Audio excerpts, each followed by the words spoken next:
right, learning task, or line P1, learning task number 12b. Now we're going to take a look at the next transformer inside of there. The next transformer that is down, so we did the first one over here where we had that 15 kVA transformer and we made a 90 kVA connection. We're now going to move on to another one that's going to be very similar, except the big difference is that we're going to go and interchange the connections that we have on our X2 and our X1 over here.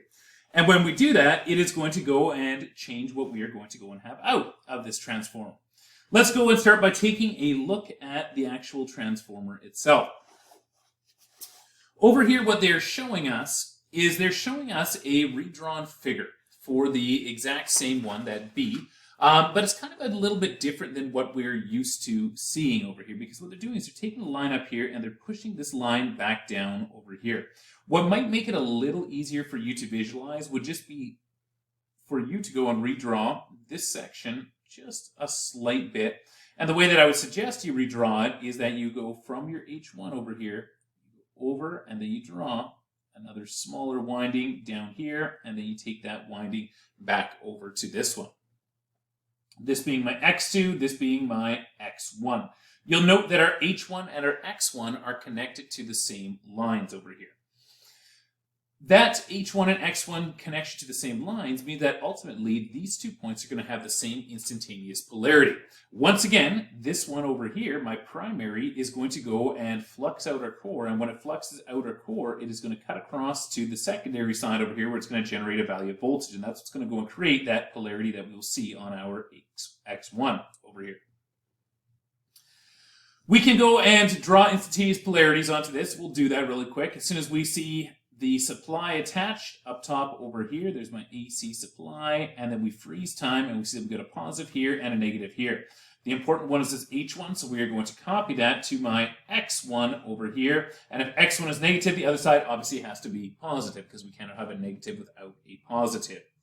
If we were to go and redraw these as if they were DC supplies, we would be able to go and put them into a configuration that would look like this, where I'm going to go and have 600 volts that I'm going to have across here, right? The supply is providing 600 volts, but then I'm going to be generating another 120 volts, and I'm going to be pushing back with that. Note how we have got negative side of the battery connected to the negative side of the other battery, which means that we are looking at having a drop in voltage. You could do this vectorially, draw this thing out as a 600 and then drop back by 120, and you would come out to the same value of voltage. It is going to be 480 volts that we are going to have net on the actual load itself. Let's go and draw that in over here. So we've got the 480 volts. The next thing to do in our analysis is to go and take a look. I'm actually going to move back to we'll go with this one over here. Actually, it's the nicer drawing for us to work off of. This doesn't have as many values in it yet. So we've got 480 volts. We just did that analysis to get to there. The next thing we're going to do is we're going to say, what's the maximum amount of current that I could pass through to here? Well, I see that all the current would have to pass through the 120 volt winding, which is rated for 15 kVA. And if I take that 15 kVA over top of 120, we know that the ultimate current carrying capacity of this one is going to be 125 amperes. So I could go and say that I could carry through to here 125 amps. Well, at this point, I've got amps and I have got volts, so I can go and multiply these two together. And when I do that, I'm going to come out to my grand total VA that I will have for this system. Grand total VA of 125 times 480 is 60 kVA, which is still a massive increase from that 15 kVA, right? We took this 15 kVA transformer and we did a reconnect as a 60 kVA connection. Okay, with that 125 amps inside here, the next thing we're going to do, just to go in and take a look at our currents, is we are going to go and figure out what we would have over here. Now, if I have 60,000 VA out, I must have 60,000 VA in. And if I take that 60,000 and divide that by 600 volts over here, that is going to go and leave me with a line current over here that would have to be 100 amps. So I can go and draw that onto my lines over here, 100 amps onto each one of these, and 100 amps over there. The last thing that we would have to do now is determine polarities that we are going to have. What is this? The primary winding is always going to be an electrical load. It's going to become that electrical load that's going to flux through a core to go and create the voltage on the other side. But if it's a load, current must travel through from my negative over towards my positive off of it. Like that.